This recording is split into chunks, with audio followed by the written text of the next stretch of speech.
ایک آخری واقعہ سنا کر یہ آدمی اپنی بات کو سمیٹتا ہے. ایک محدث گزرے ہیں امام بقی الدین ابن مخلد رحمت اللہ علیہ، اور ان کی عمر 20 سال تھی. اب ذرا غور کیجئے کہ 20 سال کا نوجوان، اس میں تو دنیا کی تمنائیں، خواہشات، شہوتیں اتنی ہوتی ہیں کہ علم کی طلب اس کے اندر بہت کم ہوتی ہے، اور یہ علم کی طلب کے اندر ایسے ڈوبے ہوئے تھے کہ ہر قربانی کے لیے تیار. کہتے ہیں میں نے ایک بڑی کشتی کے اوپر سواری کر لی اور مجھے بہت سارا وقت، حصہ جو ہے سفر کا، وہ سمندر کے ذریعے طے کرنا تھا. اللہ کی شان، ہماری کشتی وہ طوفان میں گر گئی، ہائی ٹائیڈ کے اندر گر گئی. اور جب ہائی ٹائیڈ کے اندر کشتی گر جائے تو ایسے لگتا ہے کہ ابھی الٹ جائے گی.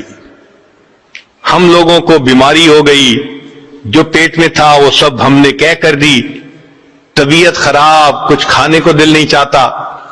پھر ہمارے پاس پینے کو پانی بھی نہ رہا تو ہم سمندر کا نمکین پانی پیتے تھے. پھر ایک وقت آیا کھانے کو بھی کچھ نہ رہا. ہمیں 1.5-2 مہینے وہاں طوفان نے گھیرے رکھا، ہم سفر نہیں کر سکے. اب کپڑے بھی میلے، نان نفقہ بھی ختم، اور سمندر کے اندر ہم اپنی موت کے انتظار میں. مگر اللہ کی شان کہ اللہ رب العزت نے حفاظت کرنی تھی. طوفان ختم ہوا اور ہمارا سفر شروع ہوا، اور ایک وقت آیا کہ ہماری کشتی کنارے لگی. میں نیچے اترا، اپنی گٹھری میں نے اپنے کندھے پر اٹھائی، سر پہ اٹھائی، اور میں نے سفر شروع کیا. اس لیے کہ مجھے کئی 100 میل کا سفر پیدل کرنا تھا. جانا کہاں تھا؟ بغداد جانا تھا، امام احمد بن حنبل رحمت اللہ علیہ سے حدیث پڑھنے کے لیے. یہ ان کے دل کی تمنا تھی.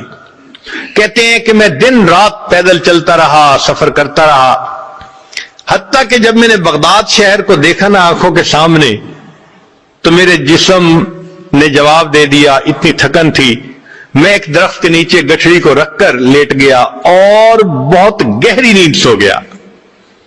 جب سو کے اٹھا تو میں نے کہا کہ چلو میں شہر جاتا ہوں. تو میں نے راستے میں ایک بندے کو آتے ہوئے دیکھا. میں نے اس بندے کو سلام کر کے پوچھا کہ سناؤ امام احمد بن حنبل کا کیا حال ہے؟ اس نے کہا کیوں پوچھ رہے ہو؟ میں نے کہا میں اتنا دور سے سفر کر کے ان سے علم حاصل کرنے کے لیے آیا ہوں. اس بندے نے ٹھنڈی سانس لی. اے نوجوان، تمہاری یہ خواہش پوری نہیں ہو سکے گی. کیوں؟ اس نے کہا کہ حاکم وقت امام احمد بن حنبل سے کسی وجہ سے ناراض ہو گیا ہے. اس نے ان کو گھر میں نظر بند کر دیا ہے.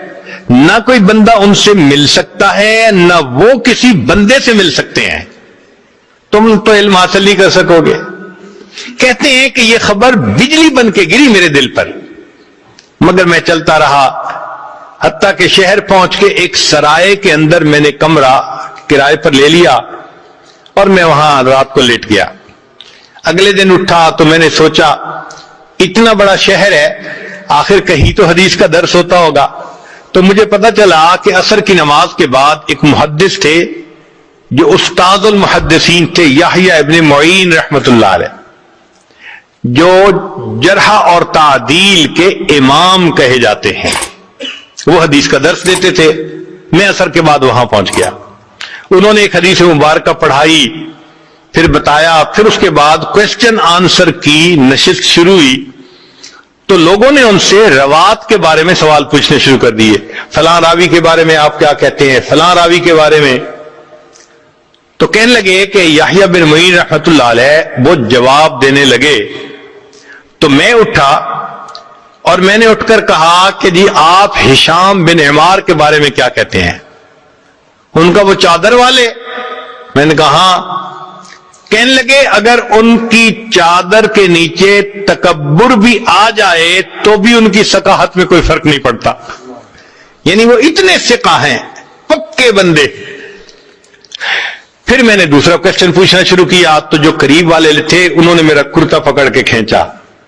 ان کا طالب علم تو اجنبی نظر آتا ہے، یہاں کی مجلس کا یہ دستور ہے کہ ہر بندہ ایک مجلس میں ایک کوشچن پوچھ سکتا ہے. سارے کوشچن ایک ہی پوچھے گا تو باقیوں کی باری کیسے آئے گی؟ بیٹھ جاؤ. کہنے لگے جب انہوں نے کہا بیٹھ جاؤ تو میں نے، مسکین چہرہ تو تھا ہی صحیح، ان کی منت سماجت شروع کر دی. میں نوارد ہوں، مجھے پتہ نہیں تھا. میں نے اصل کوشچن تو اب پوچھنا تھا، میں یہ کوشچن پہلے پوچھتا. لوگوں نے میری فریاد کو دیکھا تو ان کو ترس آ گیا. وہ کہنے لگے اچھا ایک کوشچن اور پوچھ سکتے ہو. کہتے ہیں کہ میں نے یحییٰ بن معین رحمۃ اللہ علیہ سے ایک کوشچن اور پوچھتا، اور وہ کوشچن کیا تھا؟ میں نے پوچھا کہ مجھے امام احمد بن حنبل کے بارے میں آپ بتائیے کہ آپ کیا کہتے ہیں.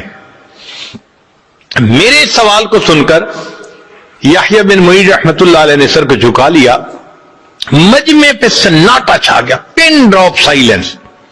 لوگ حیران تھے کہ اس بندے نے ایسا کوشچن پوچھ لیا، اس کو نہیں پتا کہ حاکم وقت کے اطاعت میں ہے وہ. تھوڑی دیر خاموشی رہی. بالآخر یحییٰ بن معین رحمۃ اللہ نے سر اٹھایا، ٹھنڈی سانس لی اور کہا کہ امام احمد بن حنبل امام المسلمین ہے. جب انہوں نے یہ الفاظ کہے کہ احمد بن حنبل امام المسلمین ہے تو میں نے دل میں اور پکا ارادہ کر لیا کہ میں نے ان سے حدیث پڑھنی ہے. جب درس ختم ہوا تو میں نے قریب کے ایک آدمی کو کہا کہ مجھے امام احمد بن حنبل کا گھر دکھا دیجئے. اس نے کہا بھائی نہیں، پولیس کو پتہ چل گیا تمہیں بھی سزا ملے گی، مجھے بھی ملے گی. پھر میں نے اس کو کہا کہ بھائی ایسے کرو کہ مجھے ساتھ لے چلو اور امام احمد بن حنبل رحمۃ اللہ علیہ کے دروازے سے گزرتے ہوئے تم آنکھ کے اشارے سے بتا دینا کہ یہ گھر ہے، پھر میں جانوں میرا کام جانے. اس نے کہا چلو اتنا میں کر دیتا ہوں. تو اس نے مجھے امام احمد بن حنبل کے گھر کا دروازہ دکھا دیا. میں نے راستہ اچھی طرح یاد کر لیا اور میں لوٹ کے اپنے ہوٹل کے کمرے میں آ گیا. اب میں رات بھر سوچتا رہا کہ امام احمد بن حنبل سے میں علم حاصل کیسے کر سکتا ہوں. مجھے چین نہیں آتا تھا، میرا دل سکون میں نہیں تھا.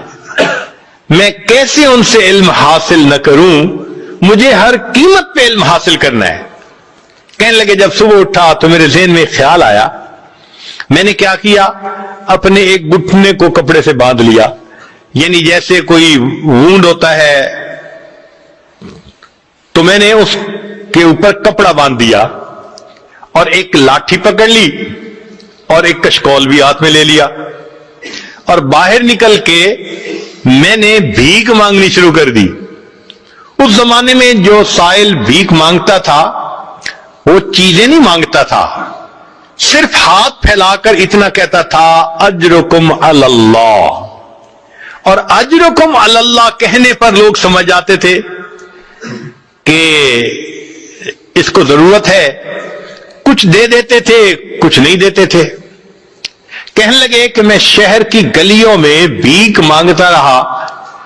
کچھ لوگ مجھے سوالیہ نظروں سے دیکھتے کہ چہرے سے تو یہ نوجوان نظر آتا ہے، کیوں بھیک مانگ رہا ہے، اور کچھ ترس کھا کے کچھ دے دیتے.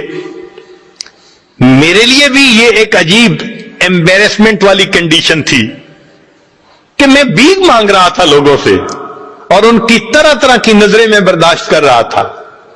مگر میں ایسے وقت میں امام احمد بن حنبل رحمۃ اللہ کے دروازے پر گیا کہ جب لوگوں کی چلت پھرت ذرا کم تھی، جیسے دوپہر کے بعد قیلولہ کا وقت ہوتا ہے، لوگ سو جاتے ہیں.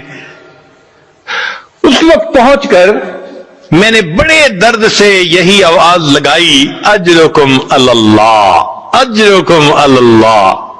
میری آواز سن کر امام احمد بن حنبل رحمۃ اللہ علیہ نے بھی سوچا کوئی بڑا ہی محتاج ہے جو میرے دروازے پہ آیا ہے. امام صاحب نے دروازہ کھولا. ان کے ہاتھ میں ایک سکہ تھا جو وہ مجھے دینا چاہتے تھے. جب وہ سکہ مجھے دینے لگے اس وقت میں نے کہا حضرت میں مال کا فقیر نہیں، میں علم کا طلبگار ہوں، میں سنتوں کو جمع کرنے والا ہوں. اتنا لمبا سفر کر کے میں یہاں پہنچا ہوں، مجھے آپ سے علم حاصل کرنا ہے. امام صاحب نے کہا میں پڑھا نہیں سکتا، تم میرے گھر آ نہیں سکتے. میں نے کہا حضرت میں سارا دن بھیک مانگتا رہوں گا کہ لوگ مجھے بھکاری سمجھیں، مگر اس وقت میں آپ کے دروازے پر آ کر صدا لگاؤں گا، آپ یہی سکہ لے کر دروازہ کھول دینا، اگر کوئی بندہ موجود ہو تو سکہ دے کے چلے جانا، اور اگر بندہ موجود نہ ہو تو کچھ احادیث مجھے سنا دینا۔ امام صاحب اس پہ تیار ہو گئے، کہتے ہیں پورا سال میں بغداد میں بھیک مانگتا تھا، اور پھر ایک وقت میں استاد کے پاس پہنچ کے وہ کبھی چند حدیثیں سنا دیتے اور میں ان کو سنتے ہی یاد کر لیتا تھا۔ اس طرح میں نے ایک سال امام احمد بن حنبل رحمت اللہ علیہ سے علم حاصل کیا۔ اللہ کی شان کے ایک سال کے بعد جو وقت کا حاکم تھا وہ فوت ہو گیا، جو نیا حاکم بنا اس کو امام احمد بن حنبل رحمت اللہ علیہ سے عقیدت تھی، اس نے نظر بندی بھی ختم کر دی اور مسجد میں دوبارہ درس بھی شروع کروا دیا۔ جب پہلا دن امام صاحب نے درس دینا تھا تو جامع مسجد لوگوں سے کھچا کھچ بھری ہوئی تھی، میں بھی وہاں پہنچا مگر آگے جانے کی جگہ نہیں ملتی تھی۔ بڑی محنت کوشش کے بعد میں ذرا آگے گیا، امام صاحب نے دور سے مجھے دیکھا تو امام صاحب نے فرمایا لوگو ذرا راستہ دے دو، علم کا صحیح طلبگار تو یہ نوجوان ہے۔ علم کی تاریخ میں ایسے بھی حضرات گزرے کہ جو بھیک مانگنے کے بہانے اپنے استاد سے علم پاتے تھے۔